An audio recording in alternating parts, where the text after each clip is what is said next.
In late 1944, following the success of the Allied forces' D-Day invasion of Normandy, France, it seemed the end of World War II was imminent. However, on December 16th, the German army launched a counteroffensive to cut through Allied lines and turn the war in Hitler's favor. This battle, known as the Battle of the Bulge, tested the courage and resilience of American soldiers, ultimately securing the triumph of freedom over tyranny.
On the misty morning of December 16, 1944, over 200,000 German troops and nearly 1,000 tanks initiated Hitler's final attempt to reverse his declining fortunes since D-Day.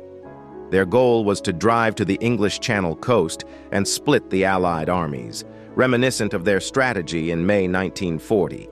The Germans struck the Ardennes Forest, a 75-mile front held by 4 American divisions, inexperienced and weary from battle. After intense fighting, the Germans broke through, surrounding an infantry division, seizing key crossroads, and advancing towards the Meuse River, creating the bulge that named the battle. Reports of massacres at Malmedy and Stavelot, paratroopers behind lines, and German soldiers disguised as Americans spread. Belgian townspeople reverted to swastikas, Paris enforced a curfew, and British generals safeguarded the Meuse River. American civilians, believing victory was near, were shaken by the Nazi assault. But this was not 1940. Allied Commander General Dwight D. Eisenhower sent reinforcements to fortify the flanks of the German penetration. Lieutenant General George S. Patton, Jr. swiftly redirected his Third Army to counterattack the German flank. The story of the Battle of the Bulge is largely the story of American soldiers.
Often isolated and uninformed, they delayed German advances by defending crossroads, burning gasoline stocks to deprive German tanks, and using trivia to identify infiltrators.